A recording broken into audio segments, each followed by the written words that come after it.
Thank you, John. Morning, church. Now, when Keith asked me to speak and I became aware that it was Mothering Sunday, the Lord laid on my heart this story of Ruth, from one of the oldest stories in the Bible, actually. But in order to get this, you can't really get it across in 20 minutes. I'm going to do my best. And you can't really cherry pick bits. You've got to take the whole thing. So I'm going to read through it and bullet point it as we go, because for me that's the best way of it explaining this story that works on so many different levels. This is a tragic story that is ultimately life enhancing. It's about God working in the background, even in the most trying of circumstances. It's a story that begins with starvation, death, loneliness, isolation, desperation, bitterness, much like I felt when I first moved from Surrey to Hereford. That's a joke, really. I love Hereford and the mud. But it ends in hope, happiness, love, goodness, and finally points towards God's ultimate redemption for mankind. So, bear with me, we're going to get stuck into it. In the days when the judges ruled, you remember Israel always moaning, bad judges, bad kings, didn't ever want God in charge. There was a famine in the land, surprise, surprise. So a man from Bethlehem in Judah, together with his wife and 2 sons, went to live for a while in the country of Moab. The man's name was Elimelech, his wife's name was Naomi, and the names of his 2 sons were Mahlon and Chilion. They were Epaphrathites from Bethlehem, Judah, and they went to Moab and lived there. Now, that was no mean thing. Moab wasn't the place to be if you were an Israelite. They didn't get on. They didn't worship the same God, the Moab God. He liked a little bit of human sacrifice, so we'll leave it at that. Now Elimelech, Naomi's husband, died, and she was left with her 2 sons. They married Moabite women, big move. One named Orpah and the other Ruth. After they had lived there for about 10 years, both Mahlon and Chilion also died, and Naomi was left without her 2 sons and her husband. Now, there's no mention made here of Naomi's culinary skills, so we're going to have to assume that they died of unknown causes, which was often the way in these hard times. But let's just take a minute and think how difficult this must have been for Naomi. She'd left her homeland, her friends, her relatives, all her security. She's tired and hungry and full of anxiety for the future. Because immigrants are not always welcome in a foreign land. And there she was. And then, in the midst of all of that, her worst fears are recognised.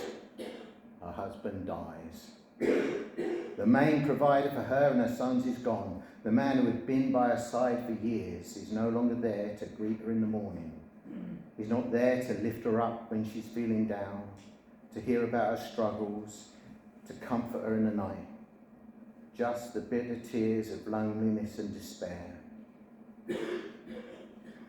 Yet she struggles on through, and her sons take Moabite wives, and life is livable again for about 10 years. So this story carries on over the course of people's lifetimes. And it should parrot your own life, your own walk with God. And then tragedy strikes again. Her sons die, and once again she is bereft, only this time even more so. How must she have been feeling at that moment? And where was God in all of this suffering? This must have been an unbearable grief she was going through. Now, when Naomi heard in Moab that the Lord had come to the aid of his people by providing food for them, she and her daughters-in-law prepared to return home. With her 2 daughters-in-law, she left the place where she had been living, and she set out on the road that would take them back to the land of Judah. Then Naomi said to her 2 daughters-in-law, "Go back, each of you, to your mother's home. May the Lord show kindness as you have shown kindness to your dead husbands and to me. May the Lord grant that each of you will find rest in the home of another husband." She kissed them goodbye, and they wept aloud and said to her, "We will go back with you to your people." So once again, what sadness is this? How could life be so cruel? There's no room for mother-in-law jokes here, as these 3 women were united in grief, and it was their love for one another that had got them through this far. But here was Naomi doing what she thought was best for them by telling them to stay in the land of their birth and find new husbands. They didn't want to go, but they knew that it was probably the best idea in these dreadful circumstances. Naomi said, "Return home, my daughters. Why would you come with me? Am I going to have more sons who could become your husbands? Return home, my daughters. I'm too old to have another husband, even if I thought there was still hope for me." See the desperation in Naomi here. "Even if I had a husband tonight and then gave birth to sons, would you wait until they grew up? Would you remain unmarried for them? No, my daughters, it is more bitter for me than for you, because the Lord's hand has turned against me." So she's blaming the Lord for these tragedies. And at this they wept aloud again. Then Orpah kissed her mother-in-law goodbye, but Ruth clung to her. Now, did Orpah do the right thing in staying? One could hardly blame her. We don't know what happens to her, but on paper it was undeniably the sensible move, the most practicable thing. Yet Ruth clung to her. "Look," said Naomi, "your sister-in-law is going back to her people and her gods. Go back with her." And here Ruth is about to make a declaration of love, loyalty and commitment that frankly puts shivers down my spine. Such is the intensity of her statement. Ruth replied, "Don't urge me to leave you or to turn back from you. Where you go, I will go. Where you stay, I will stay. Your people will be my people, and your God will be my God. Where you die, I will die, and there I will be buried. May the Lord deal with me, be it ever so severely, if even death separates you and me." Wow. If ever I end up in the front line of a battlefield, which hopefully I never do, you can keep John Wayne or Clint Eastwood or Ryan Reynolds, whoever the latest macho tough guy is. I want Ruth alongside me in the trenches. What loyalty is this? Ruth had lost her husband, her brother-in-law, all her security in life. It's all been cruelly snatched away. She must have been broken inside. Yet, her concern was not for herself, but for her mother-in-law. She's forgotten about herself in the moment and pledged an allegiance to Naomi that speaks of a supernatural love. Ruth put her own grief to one side and thought only of helping Naomi through her own battles. How could Naomi resist such loyalty and love? When Naomi realised that Ruth was determined to go with her, she stopped urging her. So the 2 women went on until they came to Bethlehem. When they arrived in Bethlehem, the whole town was stirred because of them, and the women exclaimed, Can this be Naomi? Why do you think they didn't recognise her? Had these years of bitterness turned her hair grey? Had her face wrinkled up? Did her mouth have a downward turn? Don't call me Naomi, she told them. Call me Mara, because the Almighty has made my life very bitter. I went away full, but the Lord has brought me back empty. Why call me Naomi? The Lord has afflicted me. The Almighty has brought misfortune upon me. Who's she blaming? Naomi meant pleasant. Mara meant bitter. Now I want to take you back to the First World War. My old friend C.S. Lewis is 18 years old and he's training for the front line, the Somme. And he makes a friend in training called Paddy Moore. And they make a pact with each other that if one should not return, the other would care for the other one's family. Paddy Moore did not return. Lewis did. And he made good on his promise, and he provided for Mrs. Moore and her daughter for the rest of her life and the rest of Lewis's life.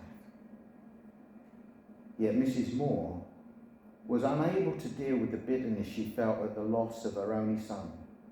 And although she was a woman of great kindness, that bitterness ruled her emotions and eventually turned her heart to stone with regards to God. And she died, seemingly unmoved by the love and loyalty of Lewis. And she remained unconverted to the faith that had motivated and enabled him to do it. Back to Naomi.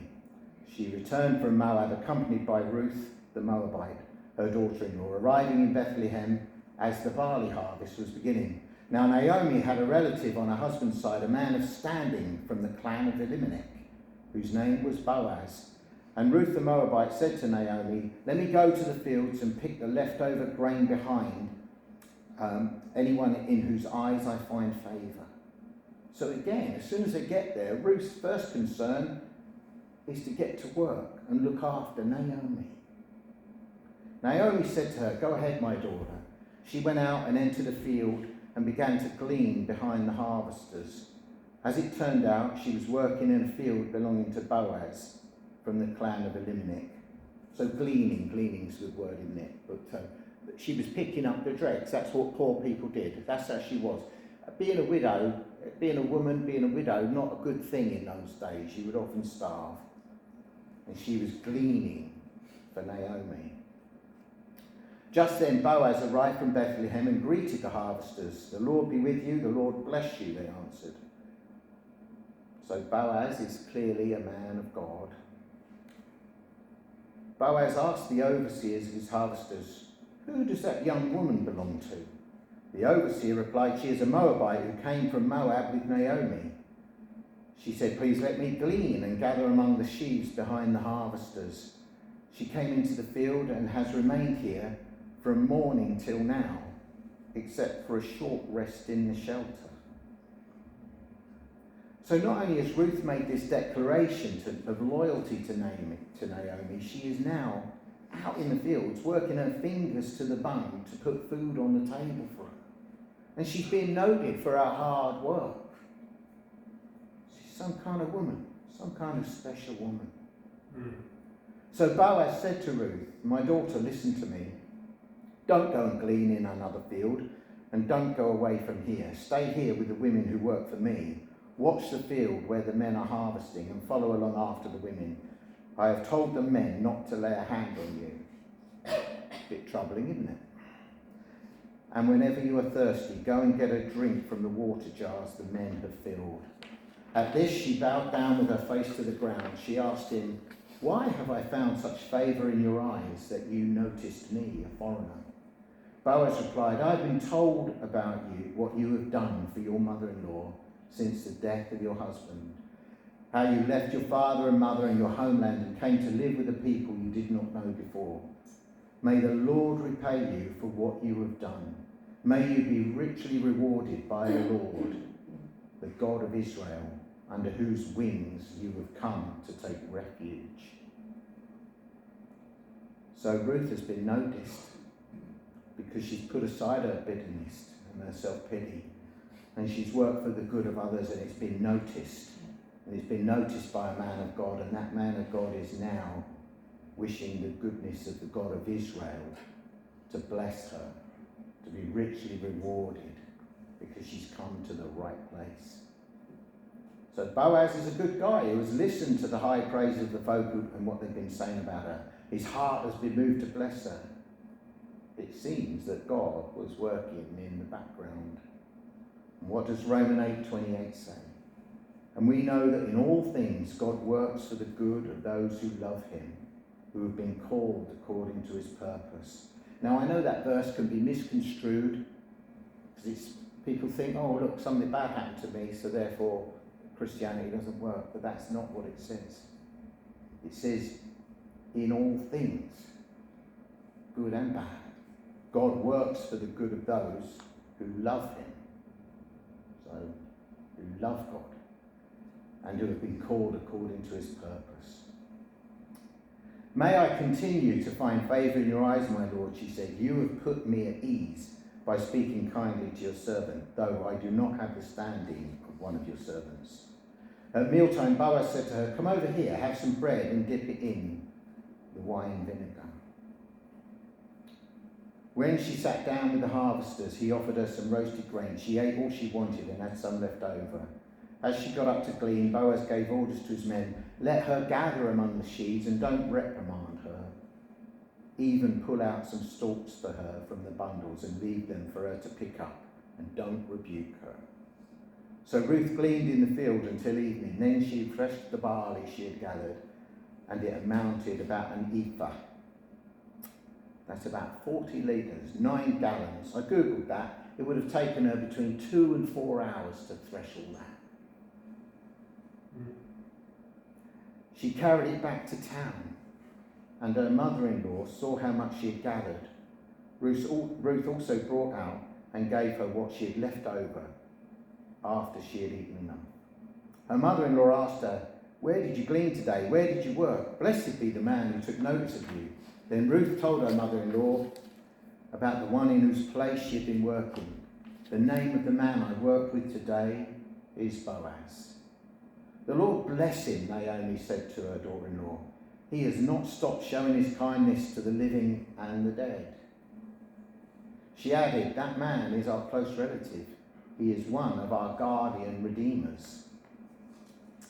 So we're not going to get into that too much, but this man was able to look after, to save people within the broader family. He's a guardian redeemer. Then Ruth the Moabite said, he even said to me, stay with my workers until they finish harvesting all my grain.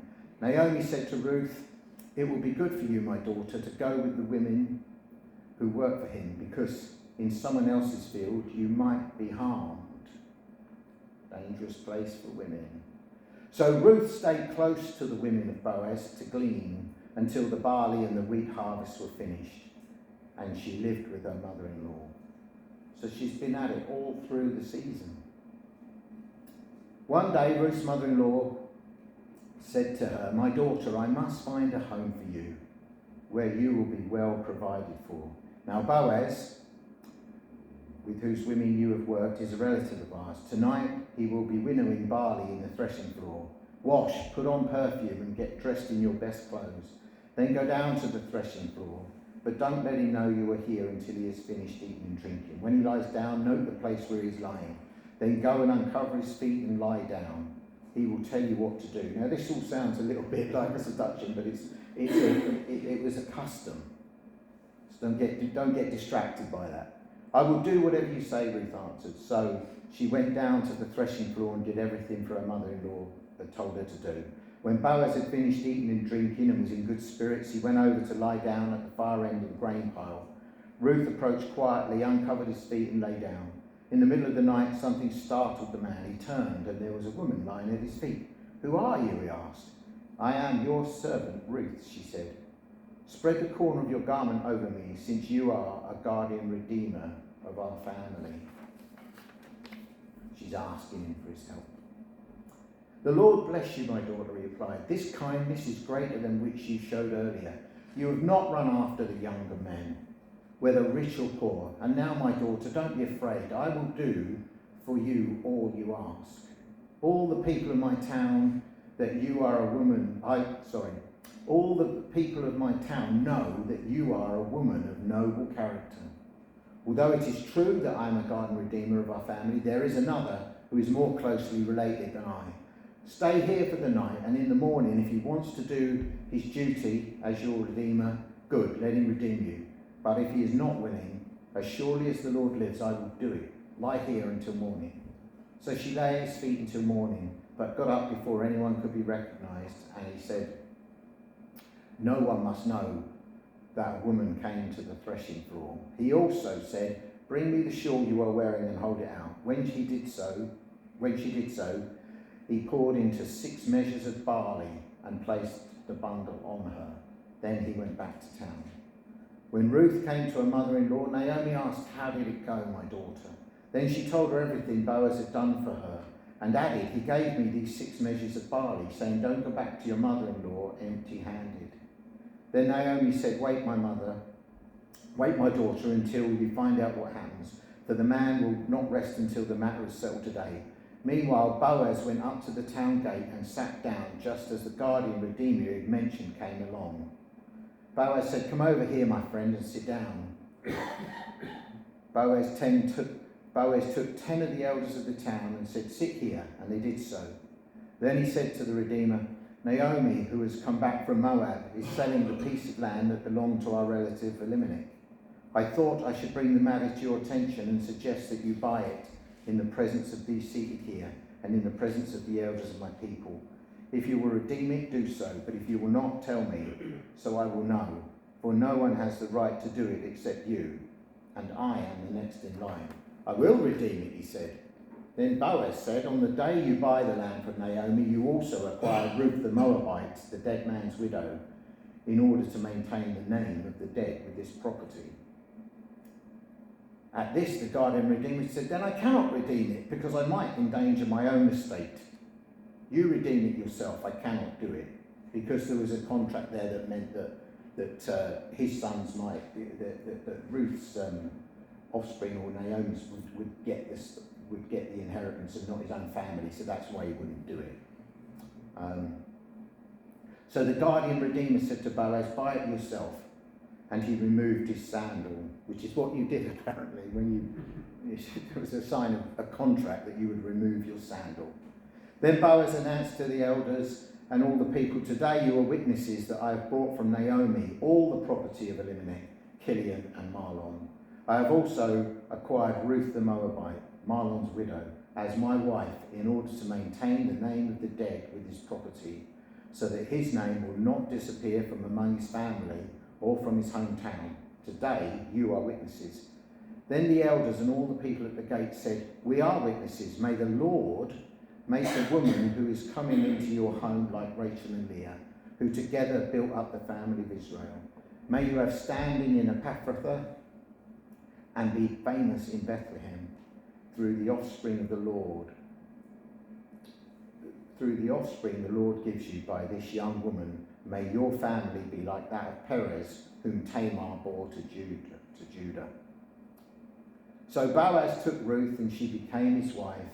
When he made love to her, the Lord enabled her to conceive, and she gave birth to a son. The women said to Naomi, praise be to the Lord, who this day has not left you without a guardian redeemer. May he become famous throughout Israel.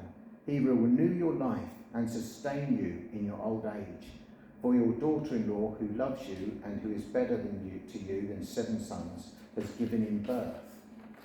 Then Naomi took the child in her arms and cared for him. The women living there said, Naomi has a son, and they named him Obed. He was the father of Jesse, the father of David. Now, I just want to recap on a few things here. C.S. Lewis, this chap that had looked after Mrs. Moore until she died when Lewis was about 50, fell in love in later life, but it was a short-lived romance, for his wife died after only 3 years.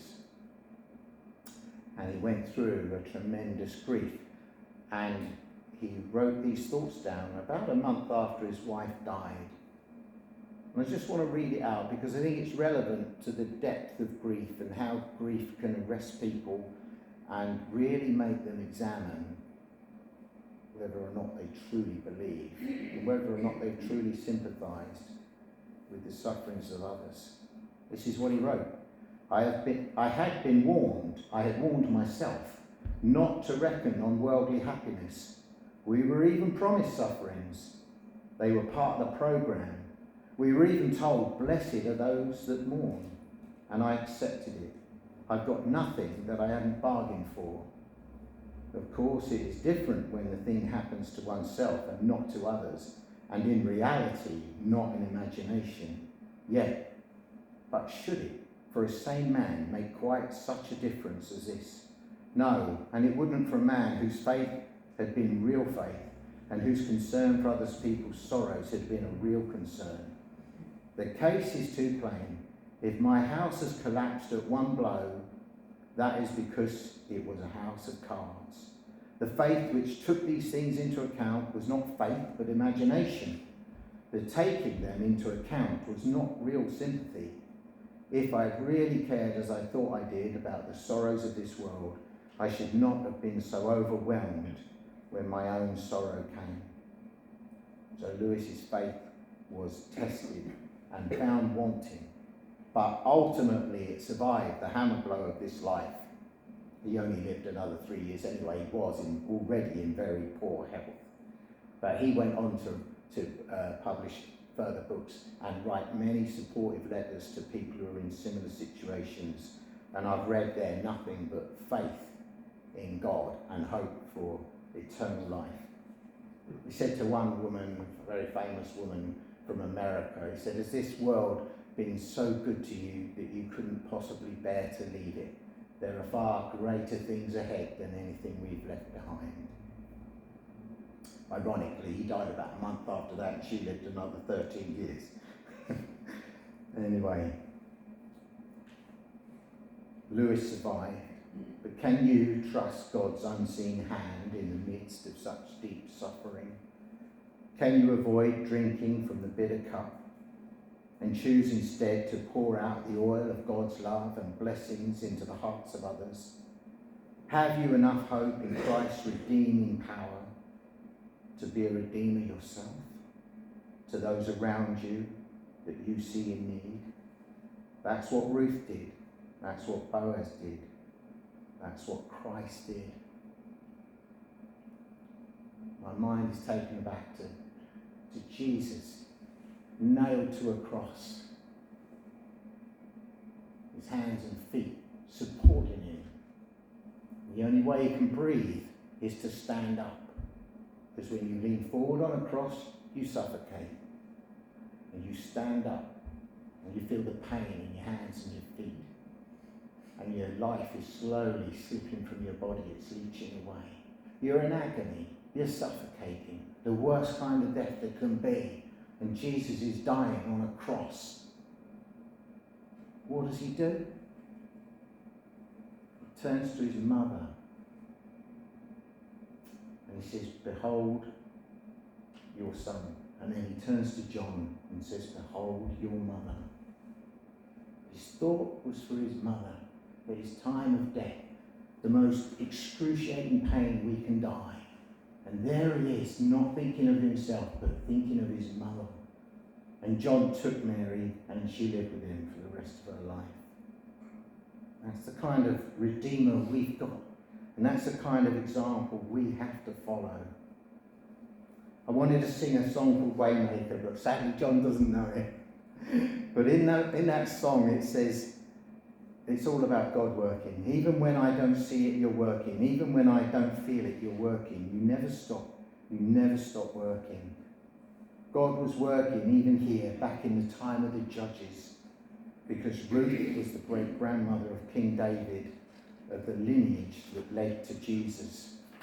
God carried Ruth and Naomi through their darkest times, and he set them on the rock of salvation as they all once again knew what it was to love and to be loved. I just want to reiterate that, because we don't learn too much about Naomi. I just want to go over what these women said. The women said to Naomi, praise be to the Lord, who to this day has not left you without a redeemer. May you become famous throughout Israel. He will renew your life and sustain you in your old age. So this redeemer, I'm not quite sure, I've looked this up, whether she was talking about Boaz or the son that was born, Obed. It's not quite clear. I think she's talking about Obed, because the point is Naomi was looked after. She didn't have any financial worries. She didn't have any emotional worries.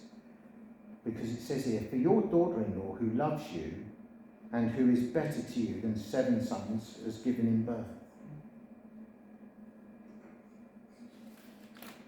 Then Naomi took the child in her arms and cared for him. Now I know a little bit about the joy of having a grandchild and how much love you have and how much joy they bring into your heart. The women living there said, Naomi has a son. And they named him Obed. So they were all redeemed. And it was all down to God, working in the background, in the silence, in the desperation, in the loneliness that went on for years. So may I finish by wishing you all a happy Mothering Sunday. May you be assured that your God goes before you in the same way that he is behind you, because he's got your back. Right now as we speak, he is with you, just like he was with Ruth and Naomi, even when they couldn't see it. Amen. Amen.